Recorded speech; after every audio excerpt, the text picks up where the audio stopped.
Expenses, expenses, expenses, brothers and sisters. Oh, deers. Look at those oversized rats trying to get that's not my house, but they're going to find their way to my garden, rat finks. Hey, guys.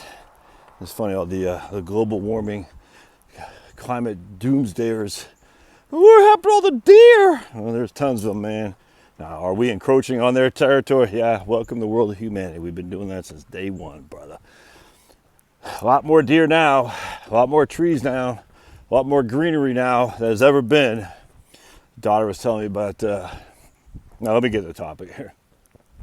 And if I think about it, we'll go into that a little bit because it's sad. All right, so I'm working with a guy today, and just like the vast majority of the people I work with, he's just looking for a gut check, man. You know what I'm saying? He's not, no one looks to me and says, give me the solutions.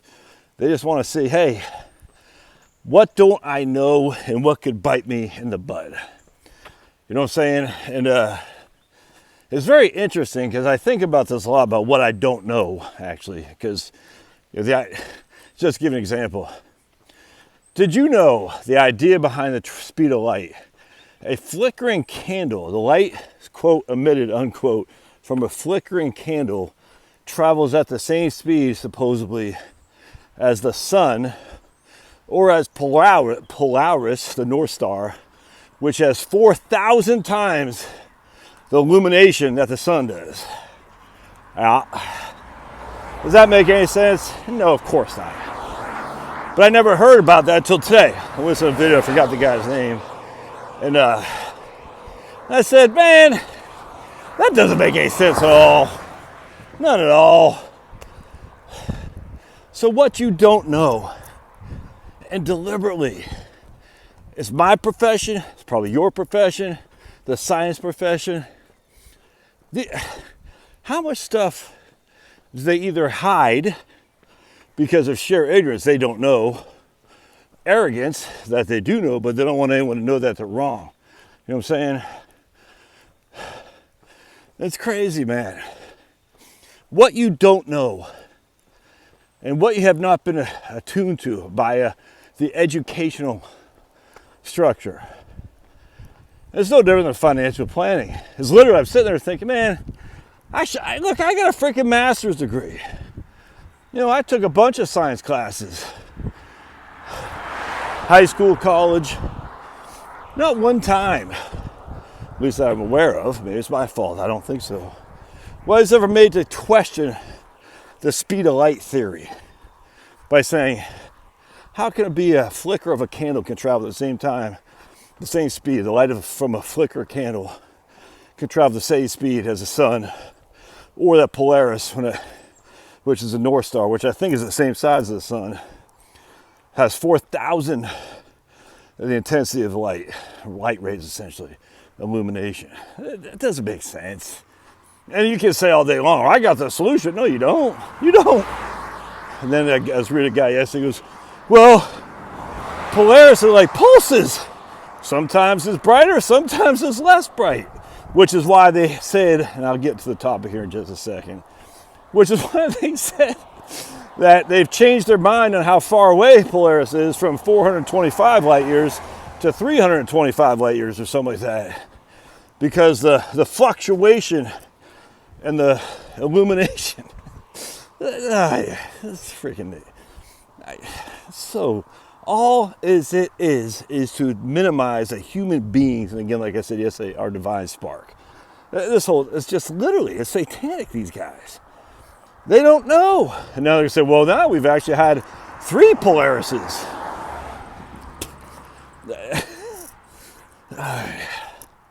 It's no different than the people who fall financial planning arguments. Well, you need 5 million. Why? Well, Susie Orman. And Susie Orman's smart. Look, she's on CNN and Bad Money, and that's just kind of funny too, just yapping. I'll get my thing here in just a second. Hang in there. My wife's previous company now no longer requires a JABA. And we know people against their will who took the JABA. Now, that was their choice. They had a choice to do it. The company did not require, they did not say, if you don't get the jab, we're going to put you down in shackles and stab you with a thing. So they chose unwisely, obviously. And now the one lady's like pissed. She goes, what the hell, man? It was so important that I get it. I got it against my will.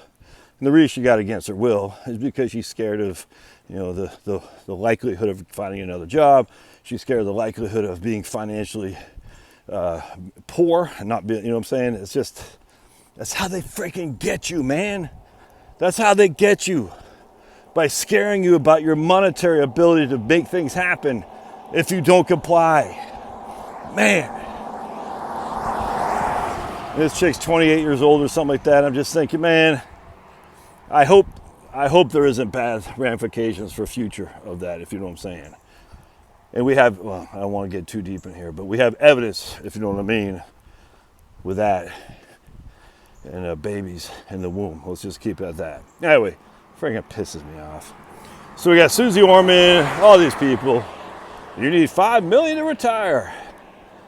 And I'm just sitting there thinking, and people follow this. And then I have my man Dougie B. Fresh. What do you think about Rick Scott's plan to get rid of Social Security? I was like, Dougie B., you've been on this channel long enough. Are you listening to the media? Did you actually read Rick Scott's 31-page proposal? It doesn't say anything in there about getting rid of Social Security. But even if you did, so I guarantee you didn't. But even if you did, and even if Rick Scott said that, what is the likelihood of the Republicans getting rid of this stuff? These programs are popular. Rightly, wrongly. The minimum wage, I hate it. It's a freaking clown show, but it's popular. Thus, if that's what people want, you don't actively support it, but you support it, man. Give me a flipping break. I'm sitting there, Dougie B. Fresh. What are you talking about? You're falling for that. I can't believe it. A guy who's been on my YouTube channel for years. Oh, it's so frustrating. So doggone frustrating.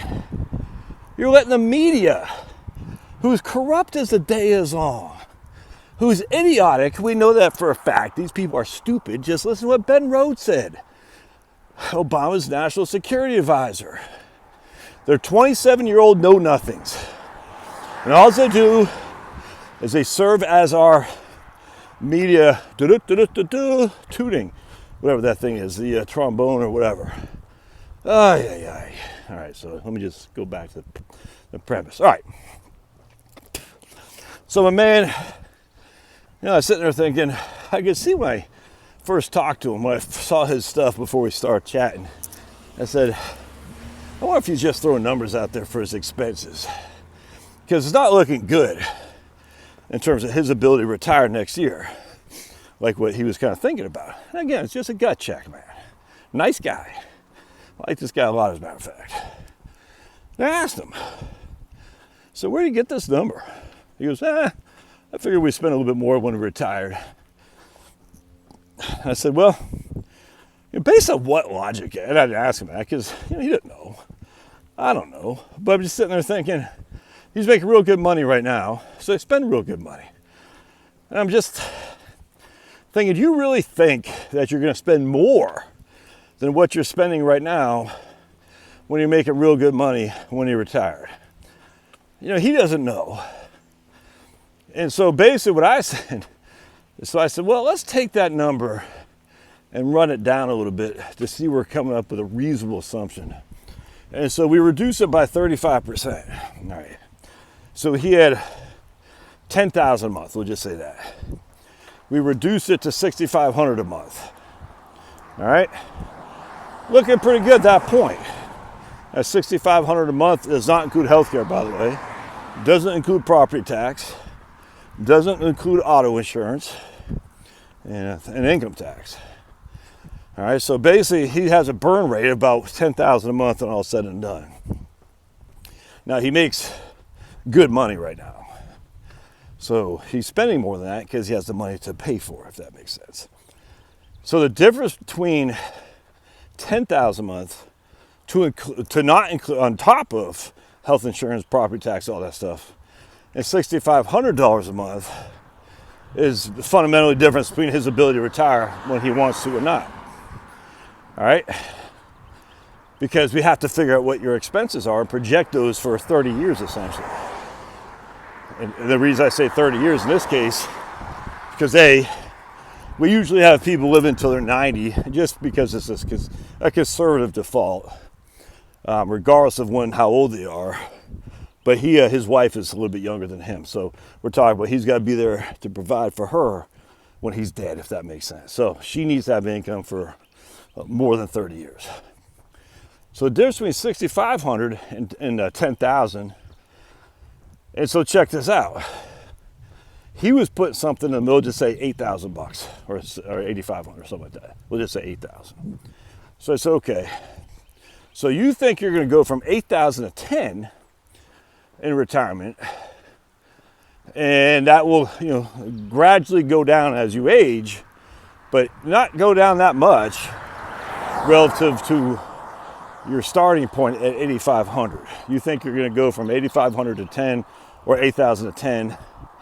By the time you die, essentially, your wife dies, she'll still be spending the equivalent, even though I use retirement spending stages where your monthly income needs drop as you get older by 10% when you hit 70 and another 10% when you hit 80. So if you think that, then your spending is exactly where it is today, except that you're dead and your wife is in her 90s.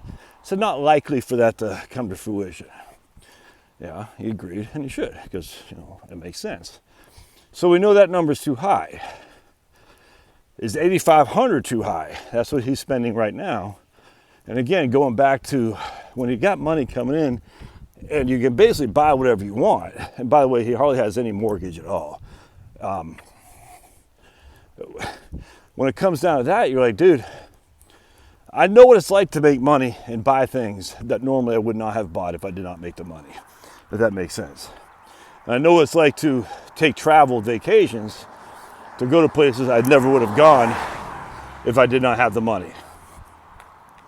I know that because that's what I never would have gone to Cancun, Hawaii, didn't do any of that. We went to Hershey once every other year when we were, eating ramen noodles, you know what I'm saying?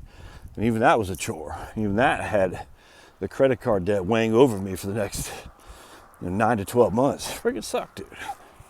But I know what that's like. Your income forces you to spend to what your income is. And what I mean by that is when you got less money than what you're accustomed to, i.e. because you're working, making good money, and now you're living on your portfolio, you're not going to spend what you think. I'm just telling you, man, because you're going to cut back. Now, can I guarantee that? No, of course not. But just common sense. Let's just say you're making $200,000 a year. Well, all said and done, your day-to-day spending is $100,000 a year. All right, $200,000 a year. We're just going to say you put your taxes, your 401k, and your FICA, $60,000, $70,000 a year. So you got $30,000 excess income that you just buy whatever the hell you want to buy. Because we got more money than we need. That's not going to happen once you're retired. So to use today's income needs while you're working, especially if you're making good money, and extrapolate that into the future, that's a no-go. Now, I can't blame this guy for doing that, because what else are you supposed to do? And that's the challenge. You don't know. You've never retired. You've never made no money. You've been working since you're 14 years old, making some kind of dollar. And now you're going to sit there and say, nah, I'm not going to do that anymore. Trust me, that changes things. It's like when I quit my job at USA to start a business. No income coming in, living off my portfolio. Now I still had 4 kids, still had a big fat mortgage, still had all the day expenses that come with all that. Let me tell you though, you don't take a trip to Cancun in that regard. You don't fund your kids' college in that regard, if that makes sense. If you're scraping by just to put food on the table, you don't go down to see the Hawks in a playoff game and pay $150 a ticket. You see what I'm saying? You don't have a guy mow your yard. You do it yourself. You cut back. And we both know that. I mean, not this guy, you being the consumer of this video, the few that are out there. I'm just kidding. I should get pretty good views on my channel. I like it. Average about 25,000 a day. It's pretty good for a channel with less than 70,000 subscribers. I was watching this one guy yesterday. He's got like 150,000 subscribers. He only gets like 10,000 views. Like, damn. So his subscribers either aren't loyal or they're not interested in some of the stuff he talks about. It's weird. And if you're looking at YouTube, it's not the subscribers that matters. Of course, everyone wants a lot of subscribers. It's not that matters. It's the views. Ultimately, it's the watch time. But it's the views that matter, or the watch time, not the subscribers. All right, anyway. So if you don't know what your expenses are, and this is what we agreed to. So what this guy's going to do, because he's thinking maybe he can retire in a year and a half, 2. And we ran the numbers. I said, well, if you want to spend $10,000 a month, and he just doesn't know. Because again, how would he? You're going to have to work another 3 years. And you're going to have to get a little bit increase in your portfolio from 5 to 5.5%. And the 5.5% comes with more, about 20% more risk on the down. But you'll probably be okay then. And he's going to have to take Social Security at 70. Because my daughter, Chloe. Because his wife is younger than him. And he wants to make sure he leaves her the bigger legacy he can from a guaranteed income. Anyway, so I was sitting there, we're talking, he brought this up, it's a good idea. He said, well, I'm going to try to live on $6,500 a month for the next year, see how that shakes out. I said, that's a freaking great strategy. If you can live on $6,500 a month, again, that does not include his small mortgage, doesn't include his large property tax because the state he lives in, doesn't include his health care. Well, he's working right now, so health care is part of pre-salary, or it comes out of his net paycheck. Doesn't include his insurance. I said, if you could do that, you might be surprised. Now, what's going to happen is that he'll say, man, and he might, I don't know, but he might say, this $6,500 is too tight. I need more because I have the money. I don't want to not spend it. And that's the challenge right there. You're like, man, I got the money, I got to spend it. Well, if you got the money, you got to spend it. And then, again, talking to the general population, and not this guy specifically, then you should probably stay working because those days are going to come to an end once you stop the income, if that makes sense. It's going to be tough just to have, discretionary expenditures, or what they say, not discretionary, whatever, mindless expenditures. I'm drawing a blank what that is. When you don't have an income coming in other than from your portfolio.